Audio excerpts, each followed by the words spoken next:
He saw the world before he settled in the South, then ended his career in South Beach, becoming the rare player whose skill set changed the direction of the NBA. He's done it again! That's Ray Allen, the 5th overall pick in the greatest draft class in NBA history. But more than just great players, 96 saw the entry of revolutionary personalities and icons, those who charted the path of the next 2 decades of pro basketball in the shadow of Michael Jordan's legacy. In Ray Allen's rookie season, 1996-97, the Miami Heat shot more three-pointers than any team in the league, averaging over 22 three-point attempts per game.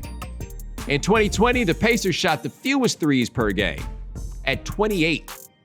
It took a while, but the NBA caught up to the simple math that 3 is more than 2, and the more advanced idea that 3 is 50% more than 2. No longer content to leave points on the board, NBA teams became more perimeter-oriented in the 21st century. Before this paradigm shift to happen, guys had to make those shots, and Allen was one of the first shooters good enough to be encouraged to shoot threes at a rate that would have been terrifying to coaches in the 90s. Ray Allen with a triple. In 2001-2002, Allen made 229 threes, his first season as the league leader. In 2006, Allen led the league in threes for the 3rd time, setting the NBA record with 269, a mark that stood 7 years until it was toppled by Steph Curry. By 2016, the record was up to 402. And by then, Ray Allen was the all-time leader in threes made, a record he still holds for now. Check out the moment in 2011 when he passed Reggie Miller, who happened to be broadcasting the game. Here's Allen with a deep three. Yes! 2,561. And that is the NBA record. I got chills right now. This is an amazing moment. But Ray Allen did more than shoot from deep.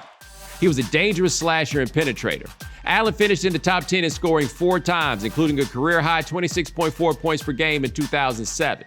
When the three-pointer was seen as a novelty, Allen had enough game to be seen as a legitimate scorer. Once the triple was seen as essential, he became a pioneer.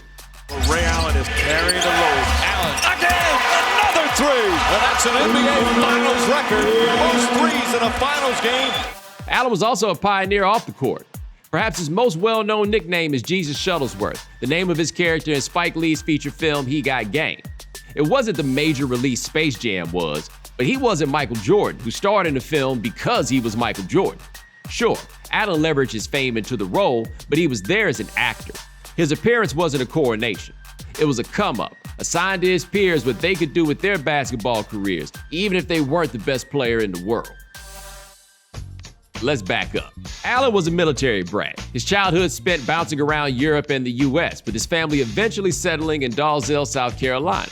After being recruited by several colleges, Allen committed to the University of Connecticut. In 3 years as a Husky, Allen's teams made the Sweet 16 each season, including an Elite 8 appearance in 1995. In 96, UConn finished 32-3. Allen was a consensus All-American and Big East Player of the Year, beating Allen Iverson for the honor. Allen with Iverson on him, throws one up. Unbelievable! Look at the celebration! For his college career, Allen averaged 19 points per game and shot an eye-popping 44.8% from three-point range. He's on fire! In 2018, Allen and women's star Rebecca Lobo became the first players in UConn history to have their numbers retired. Wherever I end up after this year, I'll always be an ambassador to the university. With the 5th pick in the 1996 NBA draft, Ray Allen from the University of Connecticut. Allen's career was a bit nomadic, but he was no journeyman. He spent 6.5 seasons in Milwaukee, where he made 3 All-Star teams. He also did something many have forgotten. He dunked on people, and he did it with a big old deer printed on his jersey. Tomahawk jam for a ray of sunshine. And while the 2001 East playoffs were all about Allen Iverson, lost over time is the fact the Bucks were 1 game away from making the NBA Finals that season.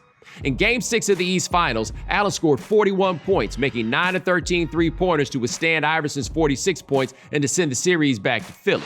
Ray Allen spotting up for 3. Bang! 19 consecutive points for Ray Allen. In February 2003, Allen was traded to the Sonics in a deal centered around Gary Payton. Allen played 4 seasons in Seattle, made 4 All-Star teams, and was second-team All-NBA in 2005. And there's Ray. He's open for the tie. Yes! Ray Allen, a career high. He's tied the game on a three-pointer. He was traded to the Celtics in 2007, where he made 3 more All-Star teams after joining forces with Paul Pierce and Kevin Garnett. And of course, Allen won his first NBA title, the Celtics' 17th, and their first in 22 seasons. I don't care what sport you play, winning is what we all strive to do, and to be able to make it to the top and say that, we were the best. That's the best feeling in the world. Allen also filled whatever role was necessary. In Milwaukee, he was the number 2 option to Glenn Robinson. In Seattle, he led the way while Rashard Lewis ran shotgun. In Boston, most saw him as the 3rd of their big 3, but his skills were irreplaceable. And in Miami, he became an essential option off the bench. And in each role, he was great. When the game is on the line and my team needs me, it's like one of those superhuman things when somebody's chasing you, you run faster. There's nothing outside of my range. After the 2012 season, Allen was seen congregating with Miami's players on the floor after the Heat beat the Celtics in Game 7 of the Eastern Conference Finals. It was a fait accompli that he would leave Boston to join their latest bitter rival. In 2013, the Heat and their Big 3 were defending champions, but one championship wasn't going to be enough for the most hyped team in NBA history. And here they were, down 3-2 in the NBA Finals against the Spurs, down 95-92 with 19.4 seconds left. The yellow ropes were already around the court, and the Larry O'Brien trophy was ready. Many Heat fans left the arena trying to beat traffic. With about 12 seconds left, LeBron James shot a 3 from the left wing and missed. Won't go. Chris Bosh grabbed the rebound and as quickly as he could passed the ball to the closest man to him. Rebound Bosh. LeBron called for the ball.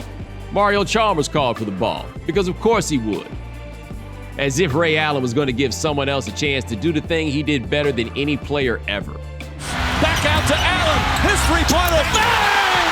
Tie game with 5 seconds remaining. NBA history was made. Miami won Game 6 in overtime before winning their 2nd consecutive title in Game 7. And none of it happens if the Big 3 didn't have that 4th guy.